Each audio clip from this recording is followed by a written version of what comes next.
오늘은 우리 성도님들과 함께 나누고자 하는 것은 우리가 지난주까지 나눴던 팔복의 말씀, 그와 더불어서 왜 팔복의 말씀이냐, 그것은 바로 하나님의 영광을 위해서 우리는 나간다. 한마디로 이거예요. 팔복의 말씀은 천국의 백성들, 하나님 나라를 향해 나아가는 그런 신앙을 가진 사람들은 어떤 신앙의 태도를 가지고 살아가느냐, 그게 8가지입니다.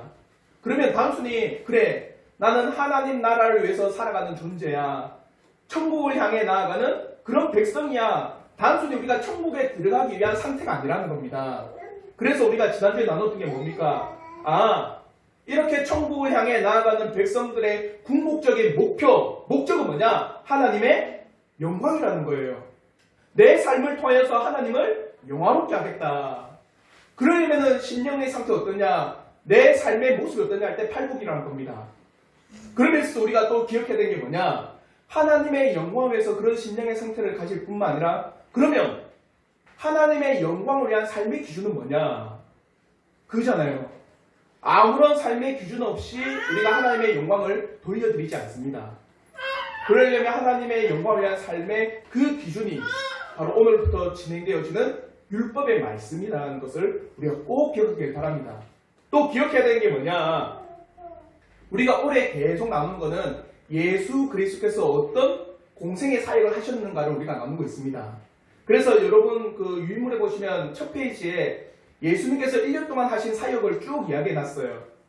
한마디로 성전을 청결케 하실 뿐만 아니라 또한 수많은 병자들을 고치시고 니고데모와 대화를 통하여서 하나님 나라가 어떻게 가느냐, 거듭나지 않고 하나님 나라 갈 수 없다, 그걸 말씀하시고, 그리고 수많은 병자들을 고치실 뿐만 아니라 안식일에 대해서 가르치시며, 그래서 유대 사회 가운데 이렇게 생각할 수 있어요. 혁신이다. 예수 그리스도의 등장은요, 유대 사회 가운데 센세이션이라는 거예요. 그게 오늘 이 팔복의 말씀을 듣는 제자들도 동일합니다. 그래서 마태복음 7장 28절과 29절에 이렇게 말씀합니다. 예수께서 이 말씀을 마치심에 무리들이 그의 가르치심에 놀라니, 자요, 누구의 가르침에 놀란 겁니까? 예수의 가르침에 놀랐어요. 왜 놀랐느냐? 이렇게 이야기합니다. 이는 그 가르치시는 것이 권위 있는 자와 같고 누구와 다르다? 바리새인과 서기관들과 같지 않다. 한마디로 유대 사회에서 가르치는 수많은 바리새인과 서기관들의 그 가르침과 예수의 가르침은 상당히 다르다. 그러면 생각해 보십시오. 제자들이 예수 그리스도의 그 가르침을 듣고는 어떤 생각이 딱 떠오를까요? 그 당시 지도자들과는 매우 다른 가르침으로서 우리에게 가르치니까 무언가 이 유대 사회라고 하는 이 사회적 구조를 바꿀 것 같다.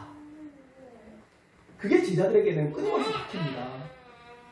그래서 주님이 십자가에 못 박히실 때까지도 제자들은 뭐 하고 있는지 아세요? 주님이 유대 사회의 한마디로 왕국을 차지하실 때, 예수님께서 유대 왕의 왕이 되실 때 내가 우편이냐, 당신이 우편이냐, 당신이 두 번째냐, 내가 첫 번째냐, 그걸 다퉈요. 그래서 누가복음 22장 24절에 이렇게 말씀하는 겁니다. 또 그들 사이에 그중 누가 크냐 하는 다툼이 난지라. 한마디로 제자들뿐만 아니라 그 당시 바리새인과 서기관들이 예수 그리스도의 가르침을 듣고는 뭔가 혁명적이다 생각하는 거예요. 우리 유대 사회를 확 바꾸겠다. 제자들도 이제 주님께서 유대 사회의 왕이 되시면 내가 그 왕의 좌의정, 영의정을 내가 차지하겠다. 예수 그리스도를 바라보는 시선이 어떻게 해요? 혁명가적 시선을 보는 겁니다. 그러면 주님께서는요, 그 두 가지 시선에 대해서 오늘 이 말씀을 통해서 경고를 하시는 거예요. 그리고 오늘 이 말씀을 통해서 우리가 나누고자 하는 건요, 그래서 첫 번째, 당시 사회가, 한마디로 유대 사회가 예수 그리스도를 바라보는 시각은 어땠느냐. 그리고 두 번째, 율법을 완전케 하셨다라는 그 뜻은 뭐냐. 그리고 세 번째, 바리새인과 서기관보다 더 뛰어난 의가 없으면 결코 천국에 가지 못한다라는 사실이 어떤 의미냐를 우리가 한번 나누고자 합니다. 첫 번째 나눔입니다. 그 당시에 예수 그리스도를 바라보는 시선 두 가지입니다. 오늘 우리가 읽었던 마태복음 5장 17절 말씀, 우리 다시 한번 우리 다 같이 한번 읽어보도록 할게요. 마태복음 5장 17절 말씀 다 같이 읽겠습니다. 시작. 내가 율법이나 선지자를 폐하러 온 줄로 생각하지 말라. 폐하러 온 것이 아니요 완전하게 하려 함이라. 자요. 이 안에 예수에 대해서 어떤 생각을 가지고 있는지가 딱 들어있습니다. 그 당시에 사람들이 볼 때 예수는 어떤 사람이라? 율법을 폐하러 온 사람 아니냐. 이렇게 생각한 거예요. 그러면서 율법이나 선지자를 폐하러 온 예수라고 생각한 겁니다. 여기서 말하는 율법이나 선지자는요, 여러분 신약을 읽을 때 율법이나 선지자, 모세와 선지자, 아니면 율법과 선지자와 시편에 가르쳐 나에게 한 말씀은요, 이 모든 뭘 뜻하냐? 구약을 뜻합니다. 한마디로 예수님께서 지금 유대 사회에 온 거는 이 구약의 법을 폐지하기 위해서 왔구나. 이렇게 생각하는 겁니다. 누가 그렇게 생각할까요? 누가? 첫째는 바리새인과 서기관들이에요. 자요, 바리새인과 서기관들은요, 유대 사회라고 하는 이 사회가 건전하고 유대 사회가 정말 하나님의 나라로서 튼튼히 서려면은 우선은 뭐가 서야 된다고 생각했을까요? 하나님의 율법이 서야 된다고 생각했습니다. 우리나라가 망한 거는 뭘 안 지켰기 때문이라? 율법을 안 지켰기 때문이라. 그러니까 유대사회가 지금 로마의 속국에 있고 로마의 지배를 다 하고 있는 것은 뭐 때문이라? 율법을 지키지 않았기 때문이다. 그러니까 우리나라가 더욱더 부강하고 다시 한번 다윗의 왕조가 건설되고 다윗의 왕조가 세움을 받기 위해서는 뭘 지켜야 된다? 율법을 지켜야 된다. 이거예요. 근데 주님이 와서 가르친 걸 보니까 뭐라고 합니까? 성전도 청소해버리고 병든 자도 낫게 하고 수많은 병자들 고치시고 그뿐만 아니라 안식일에 어떤 의미인지를 가르쳐버리고 그도 일반 백성들이 보는 데서 아니고 지도자들이 보는 가운데서 그걸 딱 보는 순간에 이 유대 지도자들인 바리새인과 서기관은 어떤 생각을 했을까? 저 자는 우리의 율법을 폐기하러 왔다. 이렇게 생각한 거예요. 그러면은 자요, 바리새인들이 생각할 때 이 예수 그리스도라고 하는 존재는 긍정적일까요? 부정적일까요? 부정적인 겁니다. 그래서 끊임없이 바리새인과 서기관들은요, 예수를 잡아 죽이려고 해요. 왜? 결국에는 바리새인과 서기관들이 자신들의 율법을 지켜나간다 이런 의미가 아니라 결국에는 이 예수가 우리 유대 사회와 유대 민족을 멸망시키게 하는 존재이거든요. 그러니까 철저히 원수같이 여깁니다. 그래서 첫 번째 시선은요, 바리새인과 서기관들은 율법을 폐기하러 오신 그 예수 그리스도에 대한 부정적 시선을 딱 가지고 있습니다. 그리고 두 번째, 어떤 사람들이 율법을 폐기하러 왔다 생각할까요? 예를 들어서 여러분, 자요, 어떤 법이 있습니다. 근데 그 법이 없어지기 원하는 사람 누굴까요? 예를 들어서 우리나라의 동성애법, 끊임없이 그에 대해서 반대하고 끊임없이 그에 대해서 우리는 결코 동성애 지지자들은 뭡니까? 이 법이 세워지길 바라는 겁니다. 그래서 참여를 받기 싫어하는 거예요. 한마디로 동성애법이라고 하는 것이 세워지기를 원하는 자가 누굽니까? 그 동성애자들이에요. 맞죠? 또 그들을 그냥 긍정적으로 바라보는 시선들이 있을 때는 그 법이 세워지길 바라는 겁니다. 근데 그 법이 세워져서는 안 된다라고 바라보는 시선은 뭡니까? 동성애자는 결코 온전한 것이 아니다라고 생각하는 사람들입니다. 다른 말로, 자요, 예수 시대 때 율법이 없어야 된다라고 생각하는 사람 누굴까요? 바리새인과 서기관들은 부정적인 시선을 받고, 두 번째로 어떤 사람이 율법은 없어져야 된다 생각할까요? 방종자들, 율법에 매이기 싫어하는 자들, 그들은 율법이 필요 없다고 생각하는 겁니다. 다른 말로 해서, 자요, 오늘날에 법이 없다라고 하면요, 우리 사람들 어떻게 되는 줄 아십니까? 예를 들어서 살인죄가 없다. 이 세상은 어떻게 될까요? 무법지대입니다. 살인죄가 없는데 그리고 여러분 오늘 또 차 타고 오셨죠? 차 타고 오는데 우리가 제일 싫어하는 카메라가 있습니다. 무슨 카메라입니까? 과속 그리고 신호위반 카메라. 그것 딱 달려있으면 모든 사람들이 어떻게 합니까? 그 앞에서는 천천히 가요. 그러니까 과속하고 싶은 사람들이 없어지고 싶은 카메라 뭡니까? 속도 위반 카메라 없어졌으면은 그러면 우리나라 이 도로는 어떻게 될까요? 완전히 온 차는 100km 이상씩 다 달릴 겁니다. 그러니까 이 방종자들은요, 한마디로 말해서 자유분방하게 살고 싶어하는 자들은 법이 없었으면 좋겠어. 그걸 예수를 딱 바라본 거예요. 예수께서 와서 가르치는 걸 보니까 바리새인과 서기관의 가르침과 다르고 우리가 지금까지 배워왔던 율법과는 전혀 다른 말씀하고 있네? 우와, 예수는 율법을 폐기하러 왔다! 이렇게 생각하는 겁니다. 그러면 이 방종자들이 생각할 때 예수에 대한 이미지는 어떨까요? 부정적일까요? 긍정적일까요? 긍정적이시죠. 왜? 자기들이 원했던 법을 없애주고 싶으니까. 그러니까 내가 함부로 살고 싶은 그 마음 가운데 율법이란 것이 어떻게 해요? 제약을 두고 율법이란 것이 뭡니까? 제약을 두고 있으니까 내가 함부로 못하니 그 율법을 없애는 것처럼 이야기하시니까 방종자들은 예수에 대해서 긍정적으로 율법이 폐하게 오셨다 생각한 겁니다. 이 두 시선이 그 시대 때 끊임없이 있습니다. 오늘 우리도 마찬가지입니다. 예를 들어서 오늘도 우리가 십계명을 낭독했습니다. 그 십계명의 낭독 가운데 제4계명 뭡니까? 안식일을 기억하여 거룩히 지키라. 그건 우리의 하나님께서 주신 율법입니다. 그 율법이 딱 있으니까 우리의 마음에 때로는 주의를 지키지 못했을 때 어때요? 마음에 행복하던가요? 그때는 마음에 뭔가 불안감. 그 뭐냐면 율법이 그렇게 있기 때문입니다. 그걸 없애고 싶은 사람 누굽니까?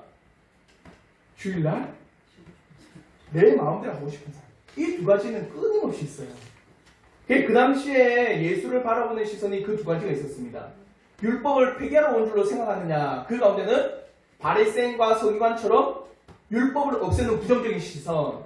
그리고 방종자들, 율법은 없으면 좋겠다고 생각하는 자유분방한 자들은 예수에 대해서 긍정적인 시선으로 끊임없이 바라봤습니다. 아시겠죠? 그 두 시선이 그 당시뿐만 아니라 오늘날에도 똑같이 있어요. 그런데 주님이 이들에게 뭘 했느냐? 주님은 율법을 없애기 위해서 온 것이 아니라 뭐 하기 위해서? 완전히 하기 위해서 왔다는 겁니다.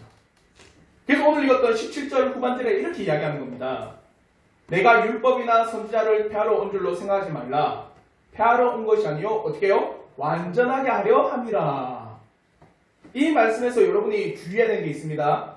주님은 율법을 완전하게 하기 위해서 오셨다. 이 말은 지금 주님이 오시지 않았다면 율법은 완전하다, 완전하지 못하다? 완전하지 못하다는 겁니다. 이해가 되죠? 안 돼요. 되죠. 주님이 와가지고 완전케 하기 위해서 나 왔다. 불완전하니까 주님이 오심으로 인해서 율법이 완전해진 겁니다. 아시겠죠? 그러면 율법이 왜 불완할까요? 무슨 측면에서? 율법은 무슨 측면에서 불완전할까요?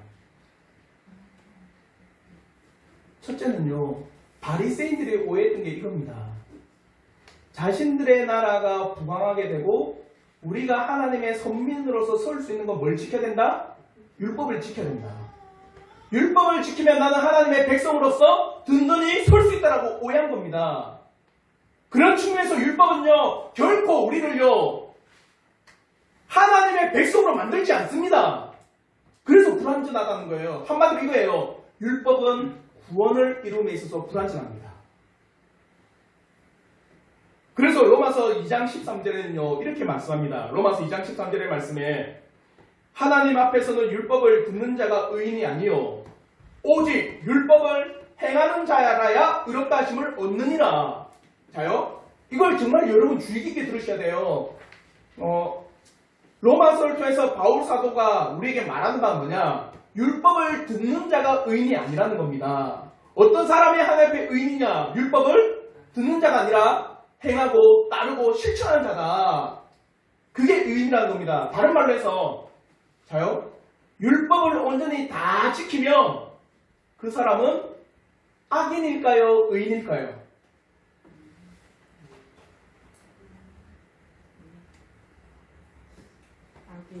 헷갈립니까? 로마서 2장 13절에는요, 율법을 듣는 게 당신을 의롭게 하는 게 아니다.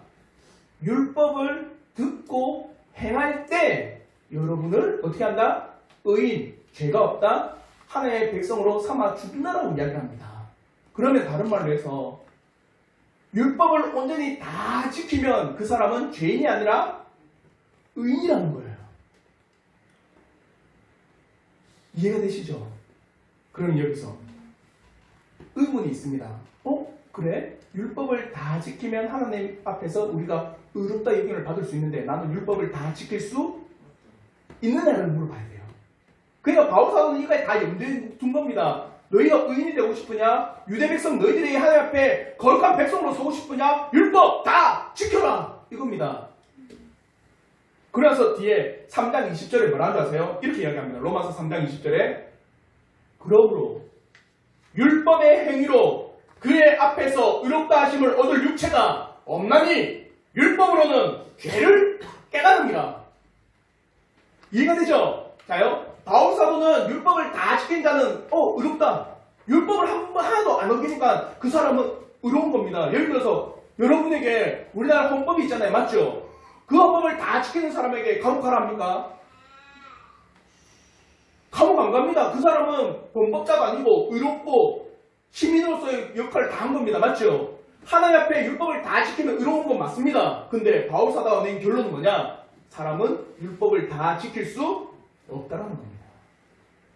율법을 통해서 뭘 깨닫느냐? 죄를 깨달아요. 율법을 들을 때마다 내가 죄인임을 깨닫습니다. 그러니 하나님 앞에 율법은요, 뭐냐? 우리의 죄를 보게 하는 게 율법이에요. 그러니까 끊임없이 율법은요, 우리를 죄인으로서 끊임없이 지칭하고 있는 겁니다. 구원에 이르기 위해서는 율법은 뭡니까? 끊임없이 우리를 죄인이라고 여기면서 고소해요.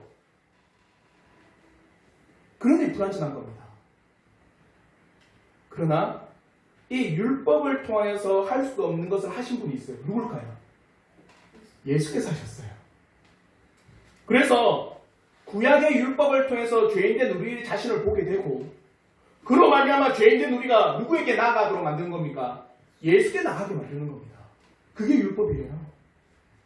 한마디로 율법은요, 우리를 의롭게 만드는 게 아니라 우리를 죄인되게 만들고요, 그 죄인된 백성들이 그 죄를 사할 수 있는 예수께 다가가도록 만드는 도구입니다.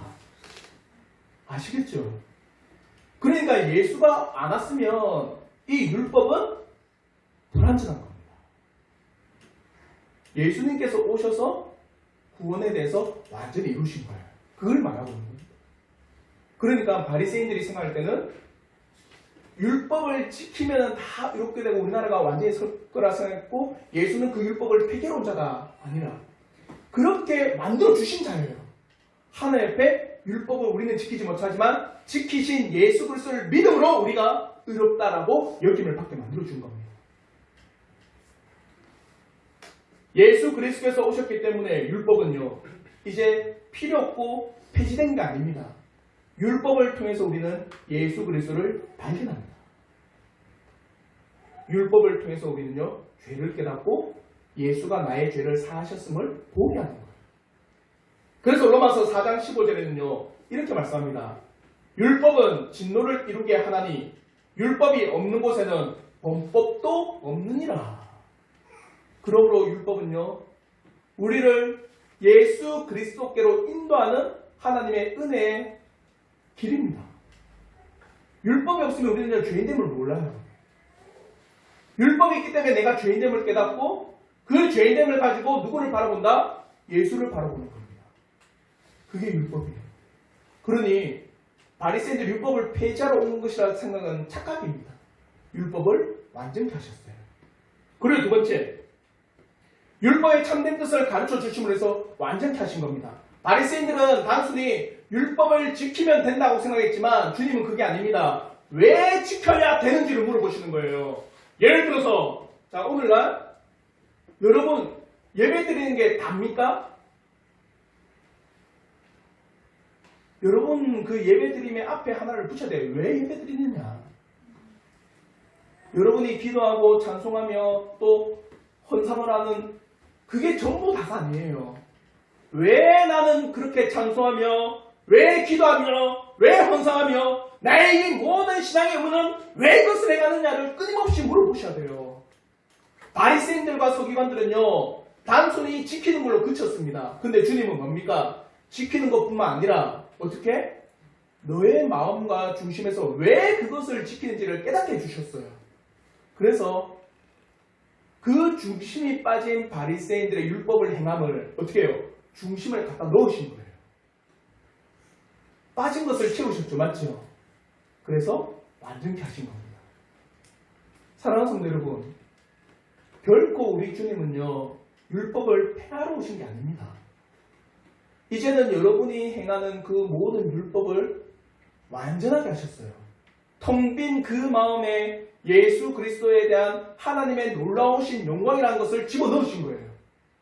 그래서 내가 예배 드리는 것은 구원받았기 때문에 내가 찬송하고 기도하고 헌상을 드리는 것도 내가 구원받았기 때문에 이 놀라운 은혜를 집어넣어 주셨어요. 그래서 율법을 완전하게 하신 겁니다. 아시겠죠? 그리고 이제 두 번째, 방종자들에게 대해서도 주님은 말씀하십니다. 그것이 바로 18절부터 19절의 말씀인데 18절의 말씀에 이렇게 이야기합니다. 진실로 너희에게 이르노니 천지가 없어지기 전에는 율법의 1.1획도 결코 없어지지 아니하고 다 이루리라. 율법은 없어진다 없어지지 않는다? 않는다. 언제까지? 천지가 없어지기 전에는. 한마디로 천지가 없어지면은 율법도 없어지겠죠. 그럼 천지가 없어지는 날은 언제입니까? 그래서 주님이 오신 날입니다. 한마디로 이 율법은 주님이 오시기까지 다 이루어진다는 겁니다. 없어지지 않습니다. 방종자들이 생각했던 것처럼 율법은 이제 필요가 없구나. 아닙니다. 율법은 주님이 오실 그때까지 영원토록 존재합니다. 그러면서도 재밌는 말씀이 19절의 말씀인데 마태복음 5장 19절에 이렇게 말씀합니다. 우리 한번 마태복음 5장 19절의 말씀 우리 한번 다 같이 한번 읽어보겠습니다. 시작!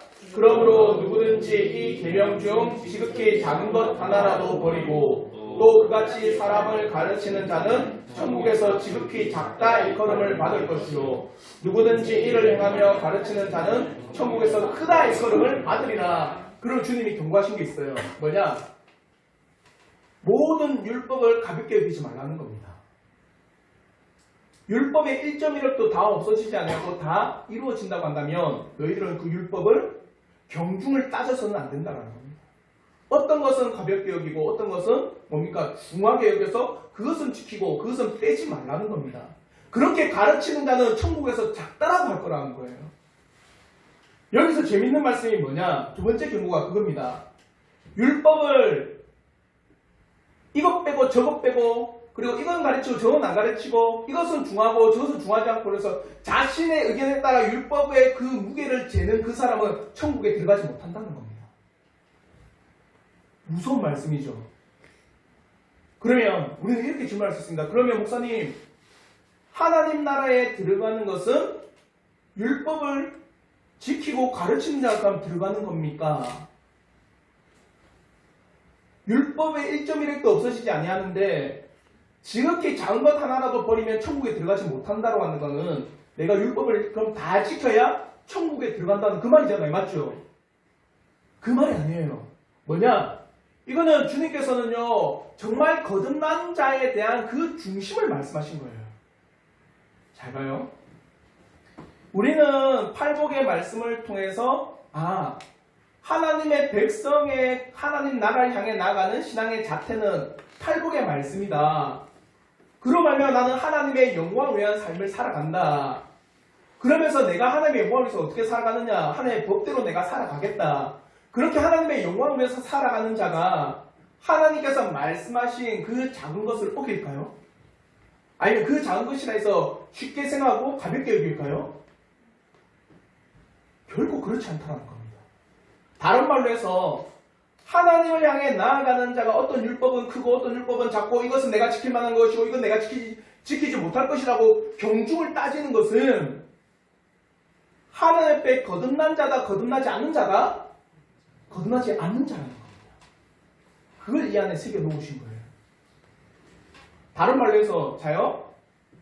여러분들이 다 가족들을 사랑하잖아요. 맞죠? 내 자녀, 내 아내, 내 남편 그리고 나의 친지들, 나의 식구들 다 사랑하잖아요. 그러면 사랑하는 자들의 특징이 있습니다. 뭐냐? 사랑하는 사람의 말을 들을까요? 안 들을까요? 안 들어? 그거 사랑하지 않는데.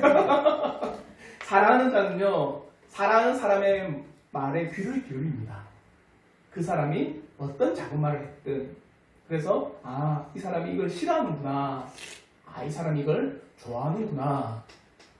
크든 작든 상관이 없어요. 다른 말로 해서 하나님 앞에 거듭난 하나님의 백성이 하나님을 사랑함에 있어서 율법이 크다고 지키고 작다고 안 지킬까요? 아닙니다. 경중을 따지지 않아요. 이건 하나님의 말씀이기 때문에 내가 지키고자 합니다. 이건 하나님께서 우리에게 말씀하신 바이기 때문에 내가 그 말씀을 행하고자 합니다. 크든 작든. 그러니까 다른 말로 해서 이 율법은 지극히 작으니까 하지 마십시오라고 가르치는 자는 하나님의 백성이 아니라는 겁니다. 하나님의 백성이 아니면 어디에 못 들어갑니까? 천국에 못 들어갑니다. 그래서 20절에 이렇게 이야기하는 겁니다. 내가 너희에게 이르노니 너희 의가 서기관과 바리새인보다 더 낫지 못하면 결코 어디 못 간다? 천국에 들어가지 못하느니라. 그러니까 하나님께서 이걸 계속 이제 연결해서 보면 주님은 그 당시에 주님을 바라봤던 시선을 제외시킨 겁니다. 뭡니까? 주님은 율법을 펴러 왔다. 바리새인과 방종자들이. 근데 주님은 율법을 펴는 게 아니라 완전하게 하러 오셨다. 그런 걸로 말미암아 그 완전히 뭐냐? 구원을 받기에. 율법은 주님께로 인도하시기에 완전하게 만드셨고 그와 더불어서 완전하게 하셨다. 율법의 참된 의미를 가르쳐 주심으로 완전하게 하셨다. 그런데 그렇게 가르치지 않는 자들이 있다면 그들은 하나님에 대해서 모르는 자다. 하나님에 대해서 모르니까 구원에 대해서 모르는 이 자는 결코 하나님 나라에 들어갈 수 있다고 못 들어간다? 못 들어간다는 거예요. 여기까지 이해하셨죠? 그럼 이제 세 번째. 그러면 주님께서 말씀하신 너희 의가 서기관과 바리새인보다 더 낫지 못하면 이겁니다. 하나님의 말씀의 그 강약, 높고 낮은 그게 없습니다. 작든 우리는 그 율법을 행해야 된다는 게 하나님의 말씀이에요. 그러면 우리가 끊임없이 우리가 십계명의 말씀을 듣고 아니면 팔복의 말씀을 듣고 그래서 선한 삶이 말씀이라는 것을 들을 때 그거 다 지킬 수 있습니까? 여러분 다 지켜요? 그러지 못하면 어디 못 간다? 천국에 못 간다는데? 그러니까 이 말씀은 뭡니까? 한마디로 예수 그리스도의 의를 의지하지 않고는 어디에 못 간다? 천국에 못 간다는 거예요. 왜? 율법을 누가 완전하게 하셨다? 예수께서 완전하게 하셨기 때문에. 그 예수를 의지하지 않고는 결코 너희들은 천국에 가지 못하느니라. 사랑하는 성도 여러분, 끊임없이 주님이 우리에게 말씀하시는 바가 있습니다. 그게 뭐냐? 예수를 의지하지 않고는 결코 너희가 거룩한 옷을 입지 못한다는 거예요. 하나님 앞에 영광된 삶이 뭡니까? 그게 그 전의 말씀이었습니다. 그게 주님은 이 말씀 가운데 결론을 내리십니다. 하나님 앞에 영광된 삶은 예수인 나를 의지하고 살아가는 그것이다. 그렇게 의 가운데 살아가지 않으면 너희는 천국에 못 들어간다는 거예요. 그러면 로마서와 갈라디아서 말씀에 이렇게 말씀하는 겁니다. 로마서 13장 14절의 말씀에 오직 주 예수 그리스도로 옷 입고 정욕을 위하여 육신의 일을 범하지 말라. 누구의 옷을 입으라? 예수 그리스도의 옷을 입으라. 그와 더불어 갈라디아서 3장 27절에도 이렇게 말씀합니다. 누구든지 그리스도와 합하여 세례를 받는 자는 그리스도로 옷 입었느니라. 너희가 이제 그리스도로 옷을 입어서 그 일을 가지고 어디로 간다? 하나님 나라로 간다는 겁니다. 사랑하는 성도 여러분, 결코 율법을 통해서는요 우리는 죄만을 바라봅니다. 그 율법을 통해서 우리는요 하나님 앞에 진노의 자신만을 깨달을 뿐이에요. 그런데 그 율법을 완성하신 예수 그리스도를 볼 때는요 예수 그리스도의 옷을 입었으니까 우리는요 죄를 보는 것이 아니라 누굴 보는 겁니까? 예수를 보는 겁니다. 그래서 우리는 하나님 나라의 백성으로 살아갈 수 있는 거예요. 그게 율법을 완성하러 오신 예수 그리스도입니다. 사랑하는 성도 여러분, 이 한 주간을 살아감에 있어서도 진실로 예수 그리스도의 그 의를 힘입고 살아가십시오. 그래야지만 여러분이 안 넘어집니다. 잘 봐요. 많은 그리스도인들이 절망하고 많은 그리스도인들이 힘들어하는 게 뭡니까? 내가 한 주간을 살아가면서 하루는 말씀을 잘 읽고 하루는 기도하고 하루는 찬양하면서 그래서 살아가니까 참 나는 하나님의 백성인갑다 이러면서 뿌듯해합니다. 근데 다음날에 어떻게 하느냐? 말씀 듣지 않고 기도도 안 하고 찬송도 안 하고 거짓말도 때리기도 하고 그래서 또 그 사람 마음에 뭐가 듭니까? 나는 하나님의 자녀가 아닌가 봐 이런 마음이 들어요. 또 다음날에 어떻게 하느냐? 또 회개하면서 하나님 앞에 뭡니까?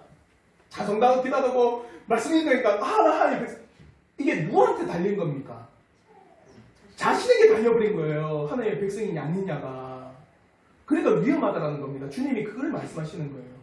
너희가 율법을 지키고 너희가 율법을 행한 데서 너희가 나갈 수 있는 게 아니다. 너희가 지킴으로 해서 그로 말미암아 하나님 앞에 영광스러운 삶을 살 수 있는 게 아니다. 뭐냐?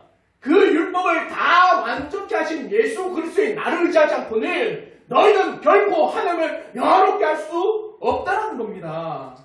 사랑하는 성도 여러분, 진실로 예수 그리스도의 그 놀라운 의를 의지하십시오. 우리가 율법을 행함으로 해서 완전케 되지 않습니다. 완전한 율법을 행하신 그 율법을 지키신 예수 그리스도를 의지하고 나갈 때 우리는 의로울 수가 있는 겁니다. 한 주간에 이 은혜가 있기를 진심으로 바랍니다. 예수 그리스도를 의지하시며 또 한 주간을 살아가는 우리 모든 성도들 되길 주님의 이름으로 축원합니다. 기도하겠습니다.